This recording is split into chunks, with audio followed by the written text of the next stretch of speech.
जरा सोचिए, त्रिलोक के सबसे अमीर देव, जिनके तिजोरियों में खजाने नहीं, पहाड़ों जितने खजाने भरे थे, जिनकी नज़र जहाँ पड़ती वहाँ सोना उगाता था, वहीं कुबेर एक दिन इतने निर्धन हो गए कि उन्हें भीख मांगनी पड़ी।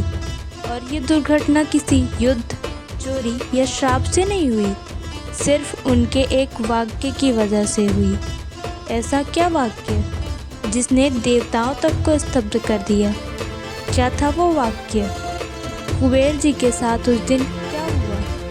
और गणेश जी इतनी भयानक भूख लेकर क्यों पहुँचे? कहानी शुरू होती है वहाँ से जहाँ पहली बार कुबेर जी को अपने ही घमंड का बोझ महसूस हुआ। कुबेर जी अपने सिंहासन पर बैठे थे। उनके नौकर खजाने गिन गिन कर थक चुके थे, पर खजाना कम होने का नाम ही नहीं लेता, बल्कि बढ़ता जाता था। आज उनका मन कुछ ज़्यादा ही प्रसन्न था। देवताओं ने उनकी तारीफ में कहा था, कुबेर जी के धन का कोई अंत नहीं, वे तो धन के स्वामी हैं, त्रिलोकीनाथ। कुबेर के भीतर अहंकार का पहला बीज वहीं पड़ा। कुबेर जी अचानक बोले, शिव, वे क्या मेरी बराबरी करेंगे? उनकी तपस्या अपनी जगह है, पर धन का असली मालिक मैं हूँ। यदि शिव भी भोज कराएं तो उतना वैभव नहीं दिखा सकते जितना मैं। ये वाक्य जैसे स्वर्ग में बिजली की तरह फैला। कैलाश पर्वत तक खबर पहुँचते पहुँचते वातावरण शांत हो गया। शिव जी ने हल्की मुस्कान दी। कुबेर जी को धन मिला है, ज्ञान नहीं, चलो उसे सीख देते हैं। शिव जी ने गणेश जी को बुलाया। गणेश, आज तुम कुबेर के यहाँ जाओगे, वह तुम्हें भोजन खिलाने का दावा कर रहे हैं। उनके घमंड को शांत करने का समय आ गया है। गणेश जी भोलेपन से हंसकर बोले, ठीक है माता पिता, मैं चला। शिव जी ने माता पार्वती से बस इतना कहा, सावधान रहना। कुबेर को आज उसकी ताकत नहीं, उसकी गलती दिखाई जाएगी। गणेश जी ने कुबेर के महल में प्रवेश किया। कुबेर ने मुस्कुराकर स्वागत किया। गजानन, आज आपको इतना खिलाऊंगा कि स्वर्ग भी भुला देंगे। पर उन्हें पता नहीं था, आज वे किसी देव को नहीं, एक परीक्षा को आमंत्रित कर रहे थे। गणेश जी बैठते ही बोले, भूख बहुत लगी है, पहले भोजन लाओ। पहला थाल आया, गणेश जी ने पूरा खा लिया।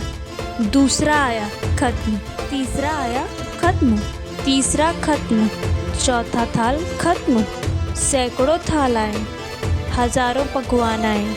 महल का पूरा भोजशाला खाली हो गया। कुबेर के चेहरे से मुस्कान गायब होने लगी, पर गणेश जी शांत थे। और लाओ। अब कुबेर जी ने खजाने खोल दिए। सोने के थाल, चांदी के बर्तन, अनंत भंडार, लेकिन सब गायब होते गए। गणेश जी खाते रहे। उनकी भूख अपने चरम पर थी।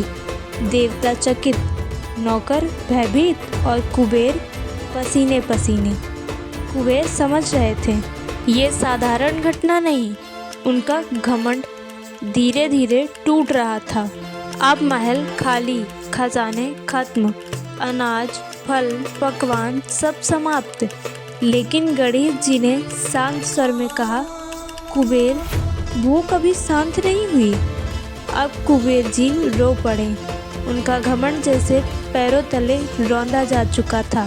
वह भागते हुए कैलाश पहुँचे, नंगे पैर, थके हुए, अस्त व्यस्त। प्रभु, मैं हार गया, मैंने गलती की, मेरी शक्ति, मेरा धन सब व्यर्थ हो गया, कृपा करें। शिव जी बोले, कुबेर, धन शक्ति देता है, पर घमंड शक्ति छीन लेता है। तुमने सोचा कि तुम दाता हो, पर इस सृष्टि में दाता केवल ईश्वर है। पार्वती माँ ने गणेश जी को एक मुट्ठी प्रसाद दिया। गणेश जी ने उसे खाया और तुरंत बोले, अब भूख शांत हो गई है। कुबेर जी स्तब्ध थे। जिस भूख को उनके अनंत खजानों से नहीं मिटाया गया, वह एक चुटकी प्रसाद ने मिटा दी। कुबेर जी ने उस दिन सीखा, धन से नहीं विनम्रता से ही सच्ची शक्ति मिलती है। खजाने कितने भी हों, पर यदि मन में घमंड आ जाए तो देव भी निर्धन बन जाते हैं। तो अगर आपको वीडियो पसंद आया तो वीडियो को लाइक करें और चैनल को सब्सक्राइब करना ना भूलें।